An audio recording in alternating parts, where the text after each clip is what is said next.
detached for the real man, for work man, for the reality things that are going on in the world. Oblivious to what's going on. Like, I mean, they're looking at the window, standing there eating free pies, watching us shaking our fists, going, the natives are restless. Just talking about their day-to-day normal lives is completely compared to what the rest of us go through. No, not at all. I mean, we're dealing with, may as well be another species, to be honest with you. Like, you're talking about lords, fucking Tory lords and all the rest of it. I mean, as I said, I mean, Sally kind of is a bit more of a political machine now, sort of how it deals with people and how it responds to people, and it's kind of like, ugh, you get that feeling, you know what I mean? You don't want to associate with it. I find it very frustrating anyway. And saying it definitely put me off kind of investing in the club, but it seems that they're not investing in. The fans are, like other things going on, obviously with the living wage and all that, you just think, it just doesn't sit really well with me, and I don't think it sits well with a lot of people, although, I think they're kind of trying to make changes. I know there's things coming up soon, it seems that they are kind of interested in what the fans are saying, but I don't know, I think a lot of people just lost faith, and are just kind of being ignored, I think, and it's quite happy to take the money off fans, but not really listen to what they're saying, or kind of be putting a lot back into them, and I think it's just a really dangerous game that they've been playing. I think it's starting to backfire, really. Yeah, because people are daft. Like when you come, when you come with cap in hand, going, "Hey, listen, we really appreciate you. We think you're brilliant. See all that stuff went before. We're going to change all that. We're going to do this. We're going to do that. Is that your money? Right? Bang, doors closed." Yeah, exactly. It's really frustrating to watch. I think you guys are absolutely right early on, but there seems to be, I don't know, it's something else going on. It's like they either don't care exactly, as you said, Jason, or they just don't give a shit. And, I don't know, it's just really frustrating, and it's such a different kind of, even the fans now are so different to when I was growing up, and kind of getting back into football. And as you said, it's like, I think like the time changes, and it's just all, I think it's weird now. It's like the Matrix or something, where you're taking the dang pill half the time. It just doesn't seem to kind of make sense, do you know that way? Like, you just don't know, I don't know, it's just bizarre. And I think for the Rangers as well, like you were saying earlier on, my two are very much kind of Liverpool, don't flag me facing for that. But my two are Liverpool and Barcelona and Celtic as well, but, it's not like, Celtic's the team and that's it. It's like, oh no, it's just like football. And you'd never have heard that growing up when I was wee, it was Celtic was your team and that was it. It's a bit kind of like the Matrix. Jason, I was wondering when we'd get to the Liverpool stuff. No, and it's just, I agree with you, Tara, it's the beggars belief. We need some innovation. I don't know, we need some new initiatives. I know. The thing is, right, for instance, the TV, whoever negotiates the TV deal, I could negotiate a better deal. Absolutely. I would say a better deal would be no having a deal at all. And just at 3 o'clock in the afternoon. Because I don't know how much our sponsors demand us to have live TV, and I don't know how much the TV gives us exactly, but it's a pittance compared to similar leagues. So all the guys who spend their hard-earned cash following the clubs all in about the country and going to games home and away, they're the ones that get shafted. But the guys that sit in their armchair and give these TV companies astronomical amounts of money when they give us a piddly wee derisory amount, they're the ones that get looked after. And it's just, everything's wrong. And see before we know it, there's going to be nobody in Celtic Park watching the games. No, you know what's kind of worrying to me? Like, whenever I get over this thing on Sunday with all these kids, right, I'm going to be talking to loads of kids who probably never been to a football match, definitely never been to Celtic Park.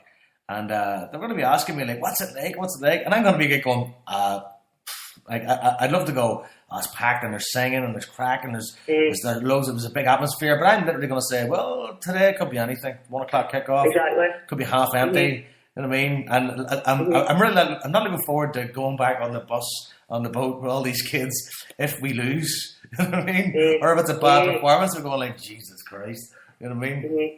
But I think you're right about the GB as well. I know when the GB went away, my eldest was like that. It's just crap. Like, there's just no atmosphere, and I maybe should be up to just have a section of fans to be creating an atmosphere, but they don't kind of get an easy deliver either. And I think, them doing the collection for us, obviously we did it last year, it was amazing. Didn't really get any recognition for doing it last year. I'm hoping this year it's going to be a wee bit different. And they're going to get some kind of deserved recognition from the club and from the press and whoever else. They kind of want to, they're not all meddling, they're all, they're only doing it because they're actually good guys and they believe truly in the ethos of the club, and that's what seems to be forgotten here, I think, by those at the top, sadly. The GB needs some cheerleaders. Need to bring cheerleaders. I'll bring my pom-pom. Yes, that's what I was saying. I'll bring my pom-pom. You should win it, Tara. You need to go out there. That'd be me.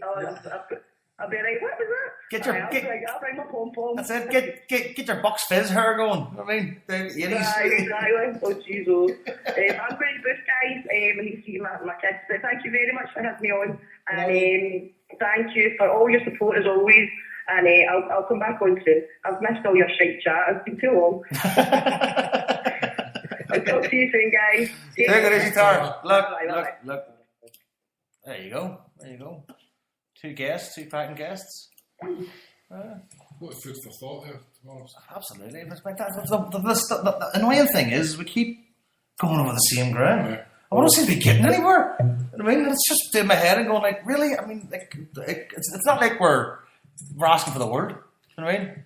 Do you know what, right? I'm going to propose something to you right now, and listeners can get involved in this to a certain extent, right?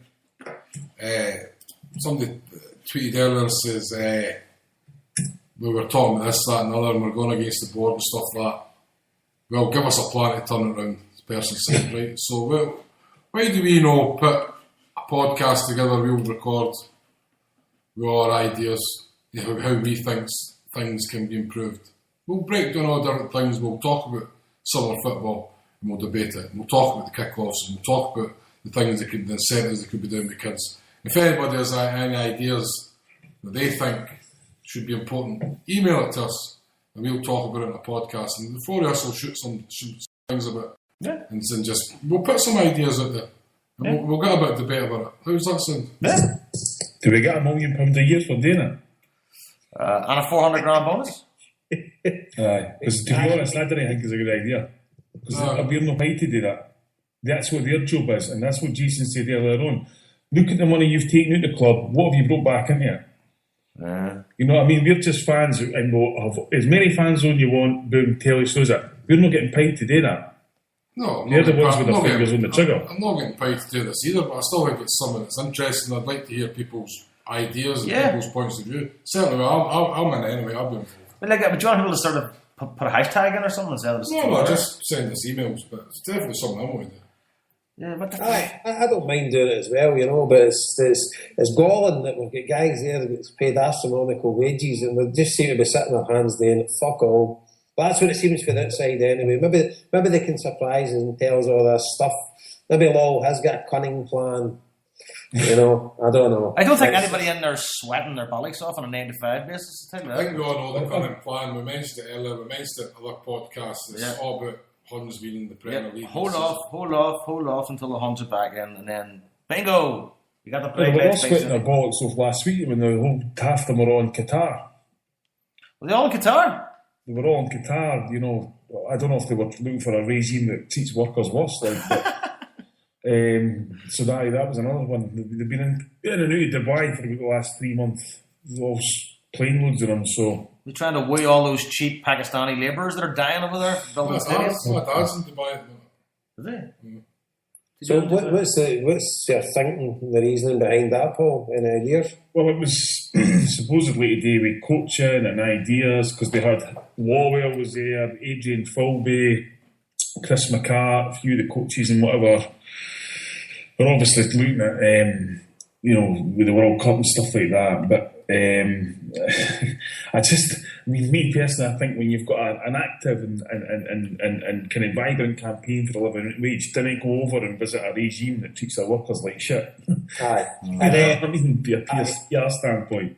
You're right take your lead from that hotbed of football. Exactly. The conveyor belt of world football comes out of Qatar. Well, it will actually be a hotbed when the World Cup goes there because the fucking players will be melting on the pitch. Literally. So, On a different note, what do we think of Lenny's new appointment? Bolton Wanderers. Good luck to him, man. I used to have a bit of soft spot for Bolton back in the day when Owen Coyle was there and Andy Walker and John McGinley. Billy McKinley, Paul McGinley. John McGinley. Billy McKinley, that's what I was saying. Alan Stubbs, Alan Thompson. Oh, Stubbs played There's always a kind of Celtic connection there, but no, it's I've been to Bolton, I've been to the Reebok Stadium. It's quite a rough place, Bolton. It's a really, really run down area. Like it's quite bad. It's quite sad actually. The state Bolton's in. That was like when I was there a lot of years ago. Actually, funny wee story. It was Jimmy Phillips' testimonial. Jimmy Phillips, obviously, his other club was Rangers, and but he got Celtic down for his testimonial. That tells the same story, like because they don't want to travel. And it's the first time I'd ever seen a player get booed onto the pitch for his own testimonial. But no, good luck to Lenny, man. I'm glad he. I don't know if it's the job he thought he would get, but it's maybe a good job for him to try and bring them back up. The team has been struggling for a while. I'd rather see him there than the talking was going out to the Saudi Arabia or something, wasn't it? Abu Dhabi. So, good luck to him, man. Definitely someone we'll keep an eye on, like, no? I read a good article today about this training session. He brought his son in for the first training session. Yeah. This is what the players are saying, like, he brought his kid in, as he was saying to the players, my dad's mad about football, he wants to be around football all the time. He said the players got a real sort of, they got a real sense that he was trying to teach them, like, you're here to play a game, you're playing the game, you're living the dream, work hard. First time you've seen somebody with ginger hair. Like, burn the fire! Get away from me! I think it's what I liked about it was the fact that England seems to have this fucking merry-go-round managers who do nothing and they still got another job somewhere else. Yeah. Harry Redknapp, Sam Allardyce, fucking Alan Pardew, Ian Dowie. Fucking Eddie the Eagles got more medals in name, and they just get job after job after job, no matter what. Because the minute they get sacked, the first thing they are right on match of the day every fucking week, promoting themselves. This, that, and next thing, some other club force it. I mean, somebody was saying. I was watched that QPR Liverpool game yesterday, and by the way, I think fucking Celtic reserves have beaten both of them hands down. And somebody was saying that Harry Redknapp's been paid £48 million in wages as a manager. Fucking hell. And he's won one fucking trophy in that time since 1984. And did you hear he get one of his, I don't know who one of the big wage earners are at QPR, he's out saying they better no sack Harry, the players are right behind him. I no fucking wonder he's getting his 50 grand a week. Mm-hmm. And then he comes out about Abdul Karat saying he's not fit to play football, but he's still getting his 50, 60 grand a week. As if Harry is the man who likes to do everything by the book, and he's your consummate professional.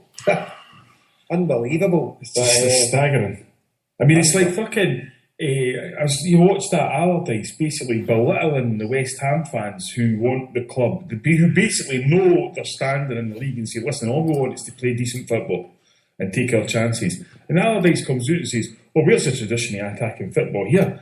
It's like, are you fucking kidding me on? You fucking, Bobby Moore, Martin Peters, Jeff Hurst, Trevor Brooken, the academy. Everybody knows about that. That's what West Ham fans have clinged on to forever. And, you go down to the East End of London and West Ham say, we won the World Cup in 1966 for fuck's sake.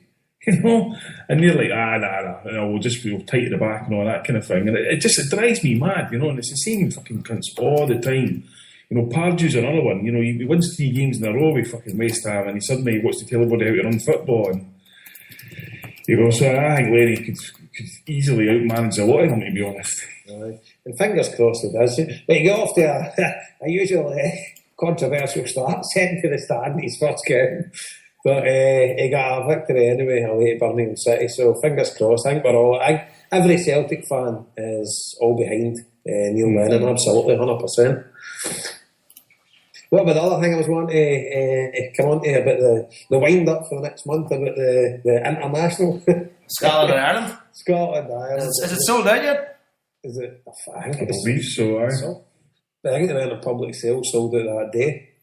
I believe a lot of the Irish fans Ireland only got 3,200 allocation, and a lot of Ireland had 7,000 applications for those 3,200 tickets.